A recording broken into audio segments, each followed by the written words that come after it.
and teach you two story of trees. Important of trees, जैसे कि पेड़ों का महत्व।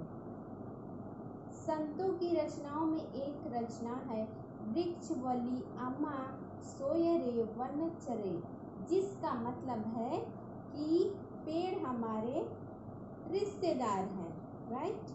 ये जो इस टाइप्स ऑफ ट्री है ना, वो हमारे क्या है, रिश्तेदार है। जैसे हमारे फैमिलीज में पापा मम्मी भैया भाभी चाचा चाची अंकल आंटी दीदी भैया, ये सब क्या है, हमारे रिश्तेदार है। इसी प्रकार से जैसे वेराइटीज ऑफ ट्री है, वो भी हमारे क्या है, रिश्तेदार है। अंडरस्टूड।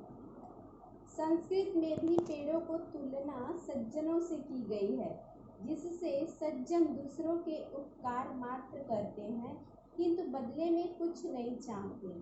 अभी देखिए, संस्कृत में पेड़ों को भी सज्जनों से तुलना की गई है। अभी पेड़ हमसे कुछ मांगते हैं, अभी हमें फ्रूट्स देते हैं, एयर देते हैं और वातावरण को ठंडा रखते हैं, तो उसके बदले में कुछ एक्सपेक्टेशन करते हैं, हमसे नहीं करते, ओके। किंतु बदले में कुछ नहीं चाहते। पेड़ भी हमारी अन्न वस्त्र और आश्रय आदि प्राथमिक जरूरतें, अभी हमारे लिए क्या इम्पोर्टेंट है, फूड, मकान और कपड़े आदि प्राथमिक जरूरत है ना। रोटी कपड़ा मकान, ये हमारी क्या है, प्राथमिक जरूरतें, जो हमारी नीड है, वो सबको चाहिए, चाहे वो अमीर हो चाहे वो गरीब हो, या फिर वो पुअर हो या फिर वो रिच हो। किंतु बदले में कुछ नहीं मांगते हैं। कौन? ट्री हमें इतना कुछ भी देते, फिर भी हमारे से वो कोई भी एक्सपेक्टेशन नहीं रखते, कुछ भी नहीं चाहते। और लालची स्वार्थी मनुष्य देता भी है।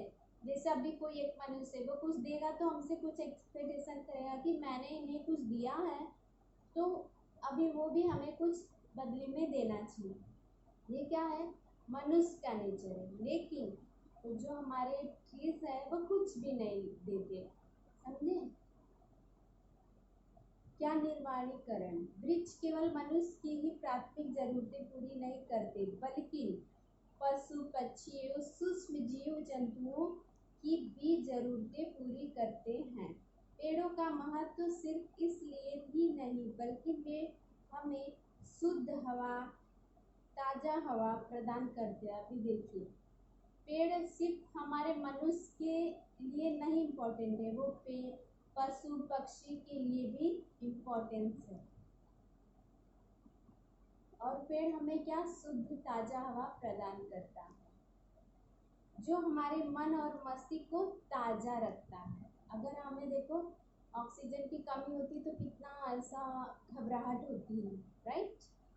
तो अगर हम जैसे बाहर विंडो में भी झांकते हैं तो कितना अच्छा लगता है, ब्यूटीफुल नेचर ना, वेरी ब्यूटीफुल नेचर, ओके। जो हमारे मन में सकारात्मक, सर्जनात्मक और सशक्त भाव पैदा करती है।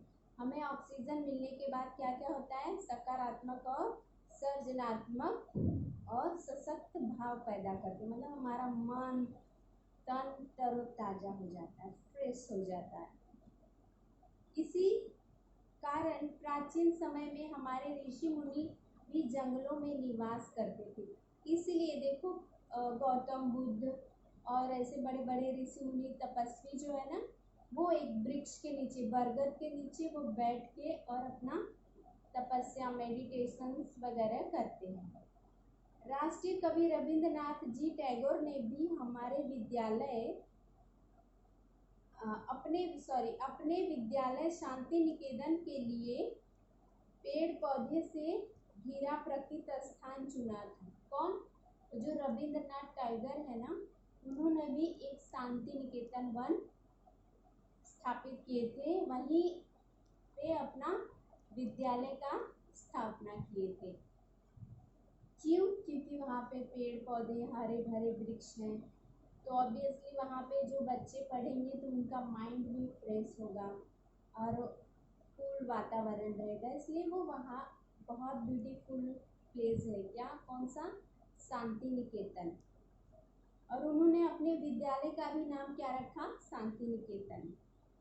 हजारों सालों से पेड़ मानव को जीवन आवश्यक जीवों की आपूर्ति करते आ रहे। हजारों करोड़ों वर्षों से ये पेड़ हमारे क्या रक्षा ही कर रहे हैं, कहीं से भी हो सके वो हमारी रक्षा ही कर रहे, इसलिए हमें पेड़ को कभी नहीं काटना चाहिए।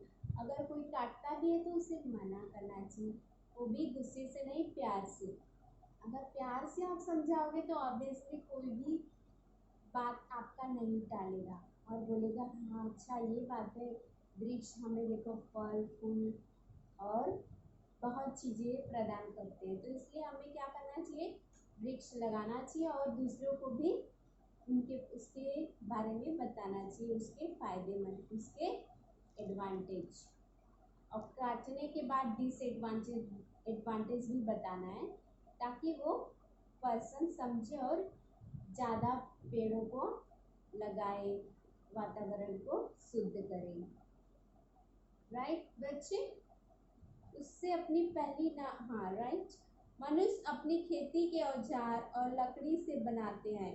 जो खेतों के औजार हैं जैसे फरसा, कुदाल, खुरपी आदि, ये सारे चीज किससे बनते हैं? उसके बैट जो रहते हैं ना, लकड़ी से। अभी देखिए ये पेंसिल है, किससे बना है? Would say, you know, would say बना है और उसके बाद इसको पेंट कर दिया है ब्लू एंड ग्रे ऑल्सो। तो हमारे ज़िंदगी में लकड़ियों का काम हर जगह होता है, हर तरह से हर जगह इस्तेमाल होता है हमारी लाइफ में।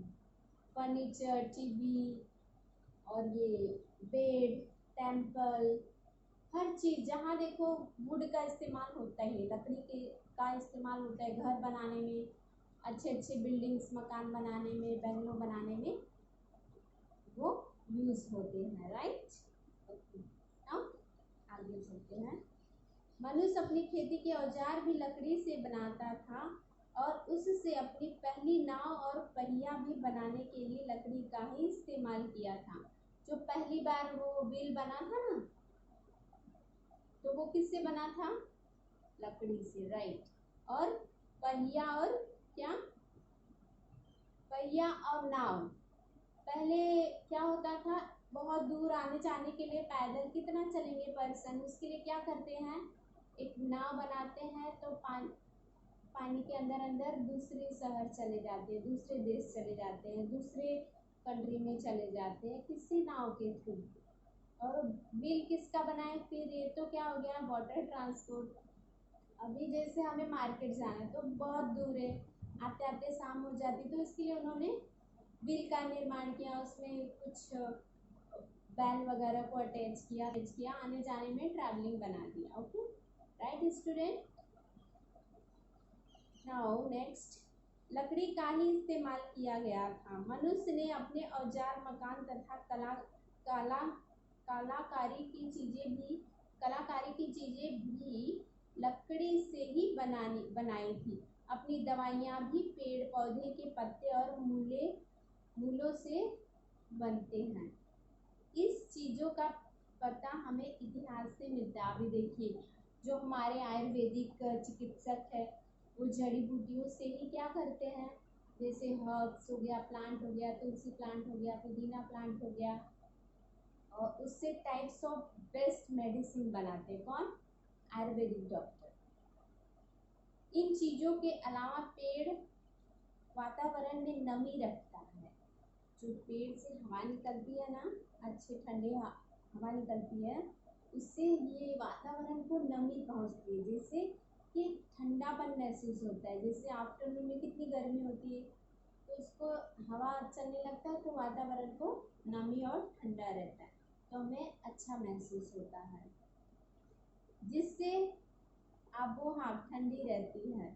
वे बरसाती बादलों को आकर्षित करते हैं। अभी देखो ठंडी ठंडी हवा चलेगी तो बारिश होने के लिए जो आसमान में बादल छा जाते हैं और बारिश होने लगता है, बारिश होने की संभावना होने लगती है। राइट, नाउ नेक्स्ट, जिससे अच्छी वर्षा होती है, फिर उससे हमें बहुत प्यारी वर्षा होती है और हम सबको वो भाती है, बड़े छोटे बच्चों को सबको। बारिश सबको पसंद है ना? Okay, very good. पेड़ों के मूल वर्षा जमीन के ऊपरी सतह का होने वाला क्षरण भी रोकता है, राइट। अभी देखिए, जो पेड़ अगर हम लगा देते हैं जैसे गार्डन वगैरह या हिमालय के इधर कहीं पेड़ पौधे आपको दिखते हैं, तो वो हमारी मिट्टी की सतह को ना क्षरण होने से बचाते हैं, कि मतलब वो खुरदरा नहीं हो पाता है। जो ट्री है, ग्रास है, वो ऑब्जर्व कर लेता है वाटर और उसको, जो जमीन है उसको लेवल पे रखता है, राइट। वे हमारे पर्यावरण का समतोल रखते हैं, मतलब वो समांतर रखते हैं। मानव का हर तरह से अस्तित्व कायम रखने के लिए पेड़ सहायक है। अभी देखो, ट्री हमारे लिए बहुत ही इम्पोर्टेंट है, उसके बिना हमारा जीवन अधूरा है, राइट। हवा के बिना अधूरा रहता है ना अपना जिंदगी। अभी 2 घंटे फैन नहीं चले, लाइट कटे रहे तो कितना मन बेकाबू होने लगता है। ओ माय गॉड, कितनी गर्मी, हॉट फीलिंग होने लगती है। इसलिए हवा हमारे जीवन का एक अंग है, वो भी इम्पोर्टेंट है। पेड़ काटना यह एक अपकृत है, इससे हमें रोकना चाहिए। अभी पेड़ जो काटते हैं, बिना यूज के भी पेड़ को जो काटने लगता है, तो उसे हमें मना करना चाहिए और उसे बोलना चाहिए कि आप अपने वातावरण को, अपने आसपास बिल्डिंग्स, बंगलों के आसपास वृक्ष लगाइए, अच्छे वातावरण आपके होंगे, ठंडा खूब महसूस होगा और सबको अच्छा लगता है। हमारी सेहत भी अच्छी रहती है, हम जल्दी बीमार नहीं पड़ेंगे, हम ताज़ी ठंडी हवा सुबह सुबह की लेते हैं, वॉकिंग पे जाते हैं। ओके, पेड़ लगाओ जीवन बचाओ, इस नारे को हमें अमल में लाना चाहिए। पेड़ लगाओ जीवन बचाओ, इस ये नारा है एक, तो इसे हमें सबको बताना चाहिए। Okay, so thank you so much student, next time, bye.